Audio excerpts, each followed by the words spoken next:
הניסים ועל האורחן ועל הגבורות ועל התשואות ועל הנפלאות על הניסים ועל האורחן ועל הגבורות ועל התשואות ועל הנפלאות שעשית לאבותינו בימים ההם בזמן הזה בזמן הזה שעשית לאבותינו בימים ההם בזמן הזה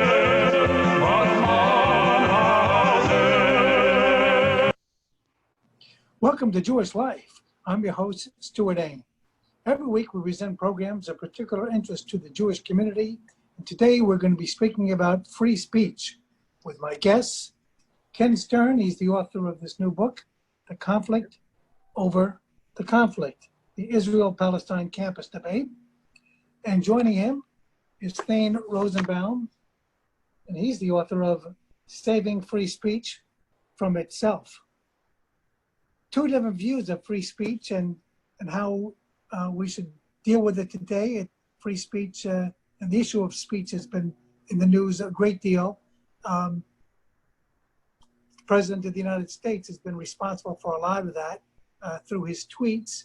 And in fact, his tweets and other things that have been placed on Facebook have now caused some people suggest that Facebook should exercise more control over what gets seen on its platform.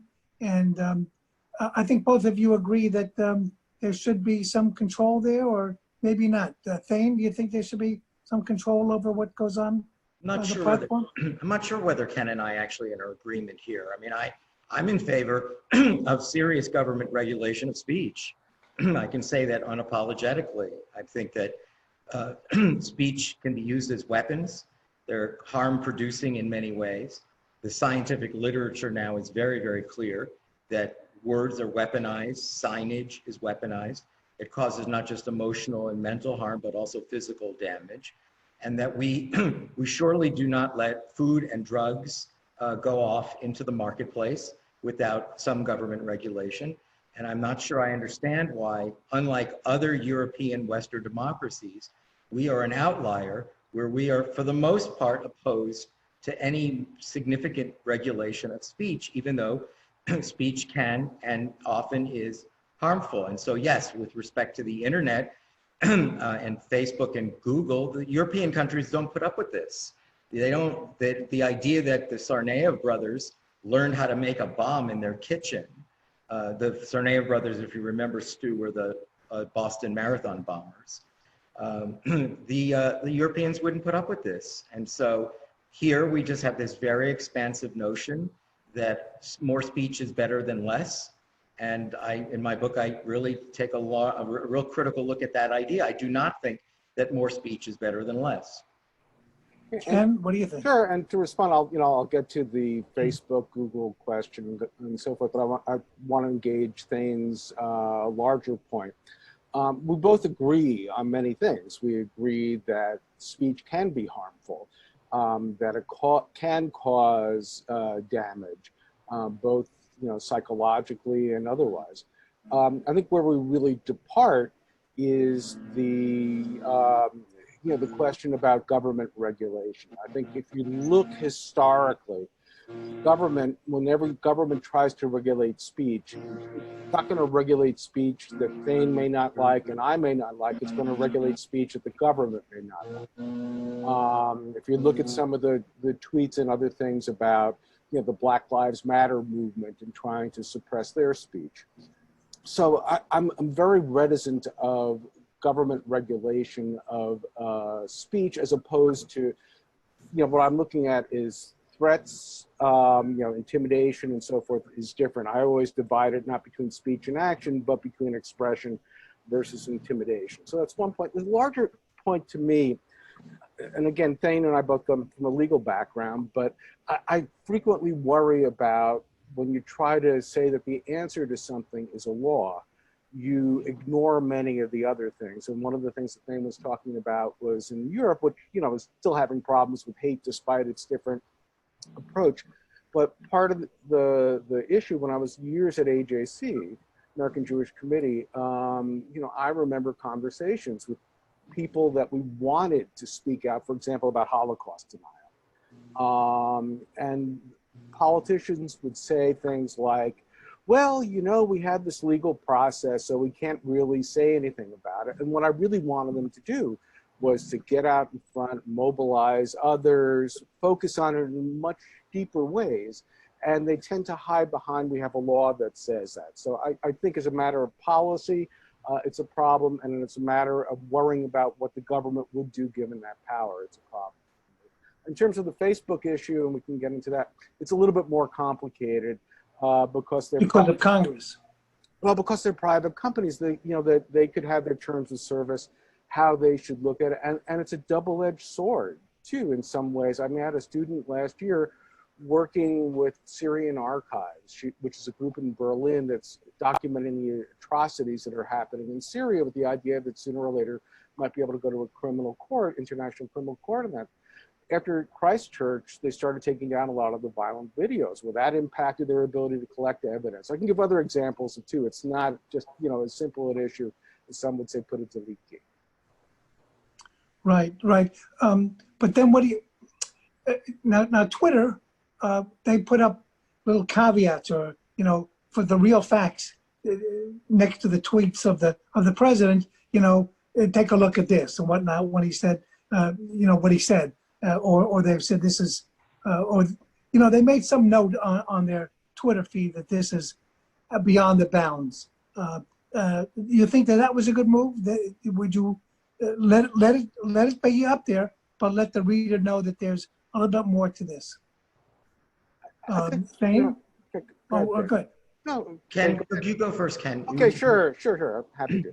So, I think it's a difficult thing for these companies to think through these things, and they can come up with decisions, but they're never going to please everybody. They're going to get and there's this whole other frame of reference where Thane and I think did agree was about the question about the New York Times and the Cotton op-ed. Is disagree with him or not, it's important when a public figure says something that people see it and can react to it. So I understand the different conversations that are happening in Twitter and Facebook. I don't know what I would frankly decide if I were in their place, but it's not as if, regardless of what they want to do, that the stuff is not going to disappear from the internet. Even before social media, when the question was, do you have certain websites up there or not, you take things down, people always found another place to post it. The same thing's happening now on social media. So to think that somehow this is going to make things disappear is a problem. And then it also doesn't take into context, it's not just the one stream of information that people are getting. The president is doing it by tweets, but he's doing it by other means too. You're seeing it on the news. Our news has gotten so bucketed into this side versus that side, and the explanation is, okay, it's a problem, not our societal problem, but it's their fault. And both sides are doing that, and all those things feed into the problem. It's not just what Twitter decides to put on as an asterisk. Thing. Well, going back to your original point about Twitter's disclaimer, I think that anything that is a deliberate falsehood doesn't even need a disclaimer. I mean, the problem that I'm seeing is, for instance, the example with Mark Zuckerberg from Facebook and Holocaust denial. I was appalled by his reasoning why he wouldn't take such things down, right? By the way, I have a feeling that if I had a website devoted to the point that slavery never existed in the United States and the plantations were merely summer camps for vacationing Northern African Americans, I'm quite sure he would take it down. So the question is, why would there be such a double standard? But his response is so idiotic, because he seemed to be saying, and this goes to a point that Ken mentioned, well, we don't censor someone for getting their facts wrong. And I don't believe he's that stupid, or maybe he is, he didn't finish college. But the truth is, that is just idiotic. The neo-Nazis are not misinformed. It's not that they didn't read enough books. It's not like they have no access to other information. There's a reason why they're denying the Holocaust. They're doing it to cause harm. They're not doing it for any other reason. So yes, if something is a deliberate falsehood, forget disclaimers. I think just, we should simply police these websites, and they should be responsible enough not to lead to confusion when it comes to information. We have to accept a few facts, which is the New York Times is no longer the paper of record because not enough people read papers anymore. People are getting their news on Facebook. So when Ken says, well, if you took it off of Facebook, it would still exist somewhere.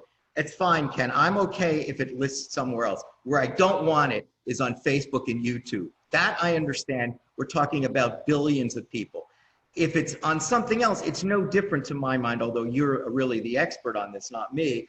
But you're right, there was neo-Nazi literature in the 1970s that was stapled together, it wasn't even published, it looked ridiculous.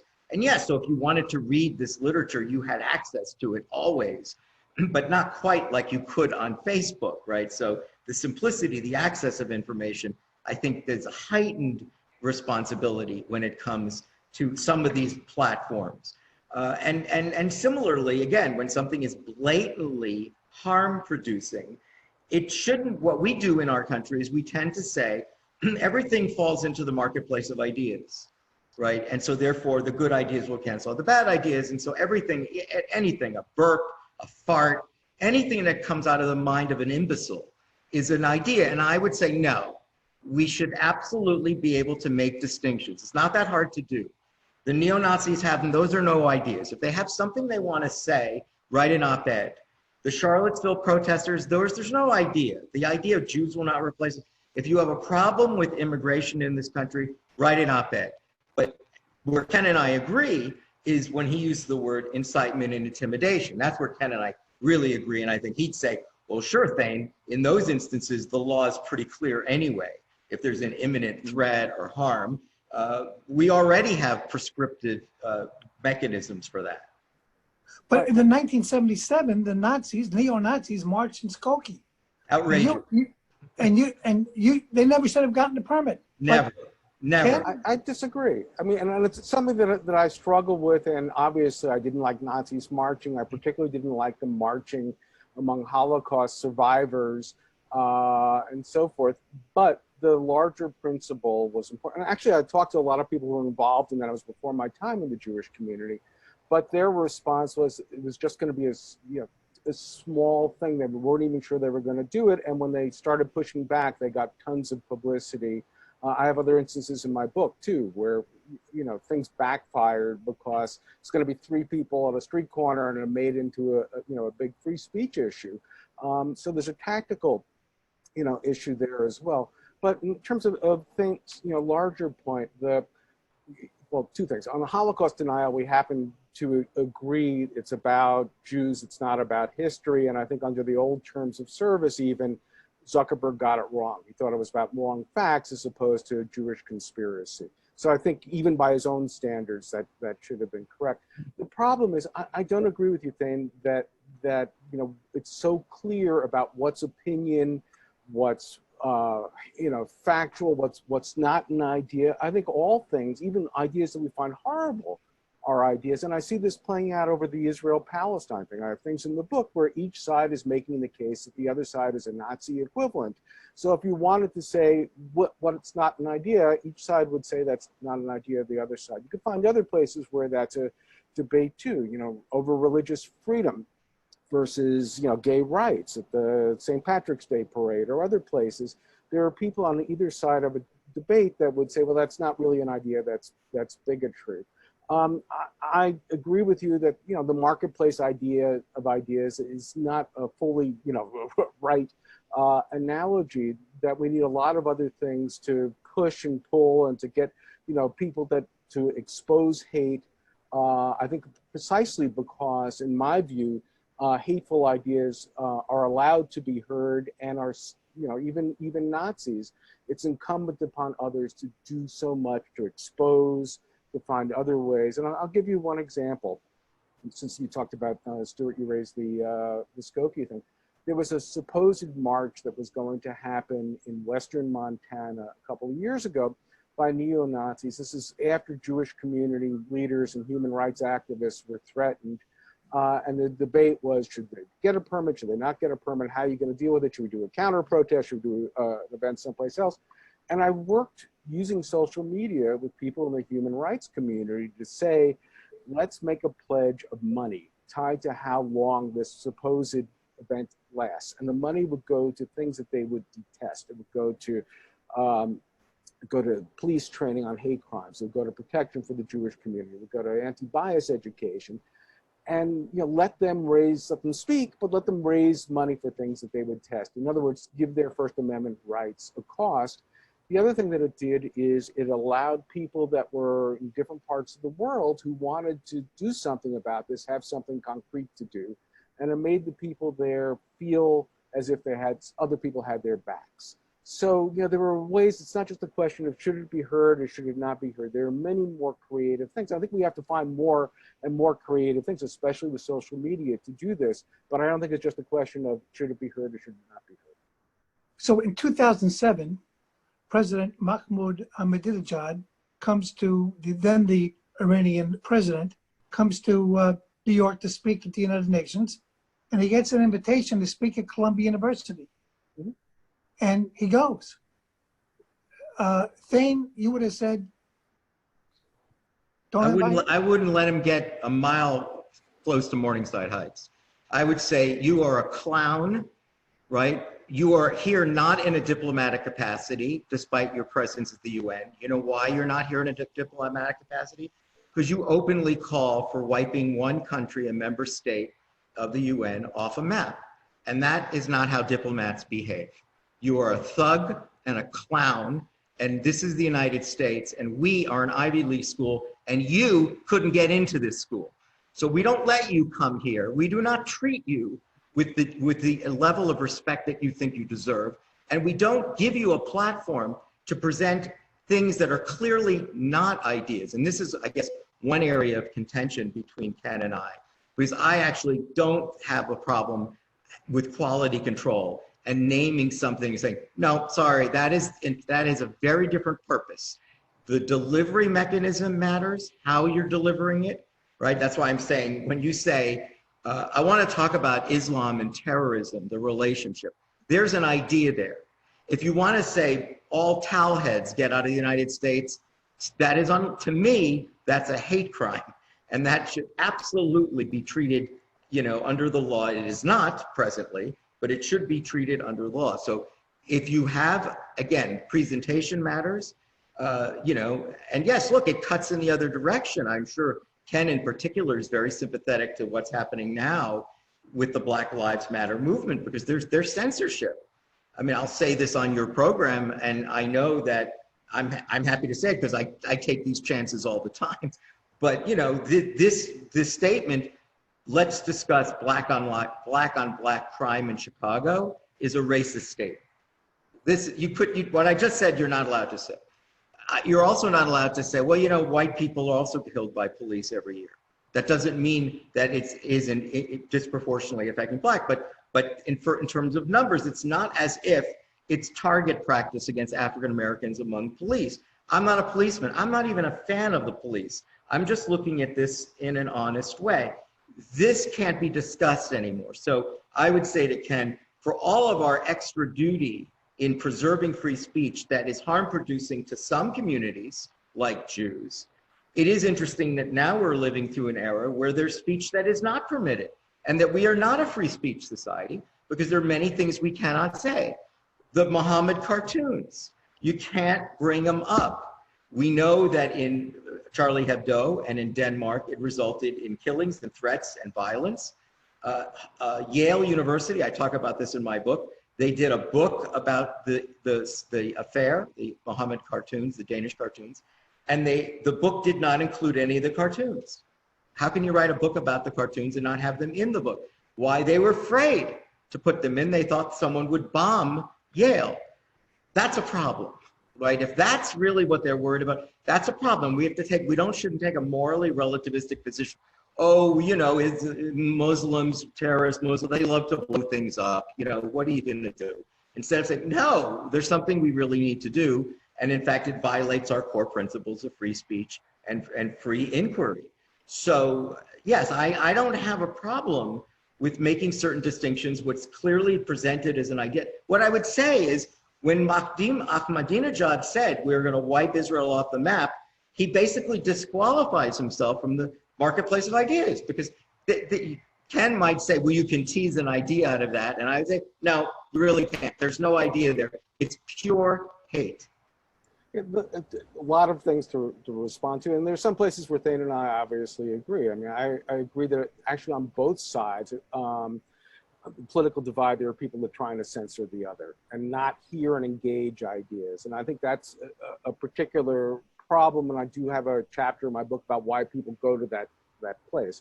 So I would agree that people should be able to articulate things without being afraid of the cancel culture and so forth. I think that's a problem, and I was very pleased to see the letter that was signed by a number of people in Harper's the other day too. I thought that was a step in the right direction.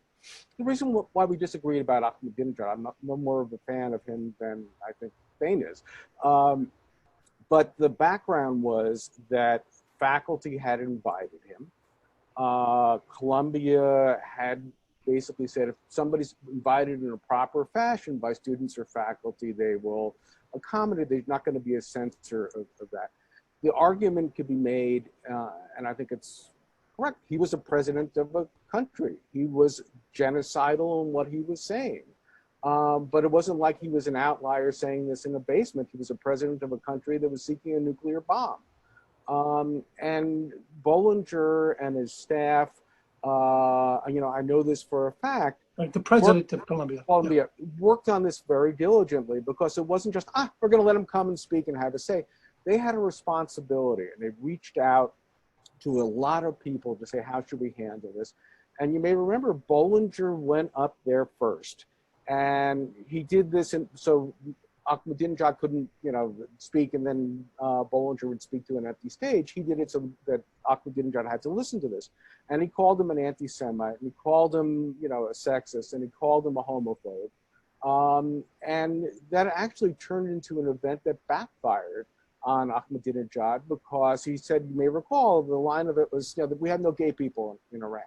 And it wasn't clear he meant that we kill them all, or just didn't think we have any. But that was a Saturday Night Live skit. It was a front page of a New Yorker. It diminished him. So, I think that I don't believe that having somebody, especially on a campus, I think venue is another thing important. I wouldn't invite him to my home. A campus is a different place. That's important. I also know about, I think I mentioned in my book, there's an incident with a KKK person that was invited to a campus. And why was that? There was a whole big uproar, and they ultimately had the discussion off the campus. It was because it was a journalism class, and to teach journalism students, how do you interview a white supremacist? And I can tell you, journalists did a horrible job when David Duke was running statewide, and I want aspiring journalists to learn how to do that. And what better firsthand? When we're in a college, we tell people, go to the primary sources. If there's somebody that's an outlier, that's, okay, you don't bring them in. But if somebody's representing many other people that are thinking something, including, horrible ideas like neo-Nazis, you're not there to endorse it. You're there to give people the capacity to understand it better, hopefully so that they can combat it better. It's not an endorsement. But as I recall, you draw the line when it comes to Hitler. You would not have interviewed Hitler. Look, I have a quip in the book about that was raised about the Leonard Jeffries case, because I was debating that with a colleague from Canada, which has the European tradition that Thane was talking about. And Jeffries, for those who may not recall, was a professor, a tenured professor of African studies in the City University system, who gave a speech that was vile, racist, anti-Semitic, and so forth. He ultimately got bounced out of the chairmanship of the department, which was an administrative position, which I supported. The university has a right to kick out a president for a racist statement. It doesn't want to be represented that way. Tenure is something different, right? Tenure is, it protects people, even horrible ideas. They're usually shunted off to the side, and the protection it gives everybody else is worth it. And it also underscores the value of academic freedom. So the question was, posed by this Canadian lawyer, would you fire Hitler? And my response, tongue-in-cheek, was, does he have tenure? But yeah, I mean, once you start talking about, okay, Hitler, then is it a Hitler minus, 1 click, 2 click, 3 clicks? Who's defining? So I think the better answer is, yeah, there are people there. I know somebody at Lincoln University, there was a Holocaust denier. Arthur Butts teaches electrical engineering, but he's a Holocaust denier. He doesn't teach it. There are ways to shunt these people aside and to make it clear that what they're representing is reprehensible, without firing them and getting all the academy behind the person is representing their academic freedom. Yeah, it's interesting that you reminded the audience will never remember Arthur Butts. So that's a good one. Good call, Ken. Because the thing that's interesting about him is that he was a professor of agriculture, if I remember. I thought it was electrical engineering, but I could be wrong. Yeah, what I remember is political science, history, social science, none of that was his area. Right. And I actually think when you said a moment ago we're being removed from your chairmanship, this comes up, I talk about this in my book.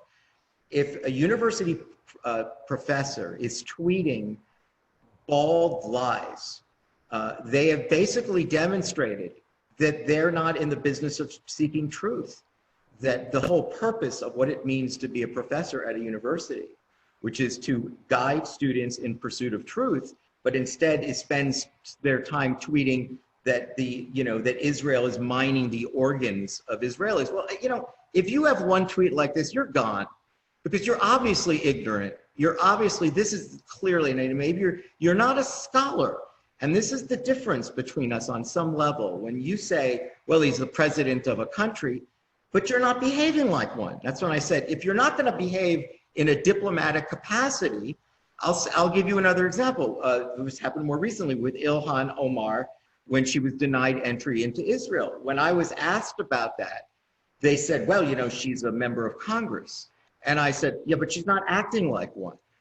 She shouldn't be asking to be treated like a diplomat. I'm going to roll out what she just said.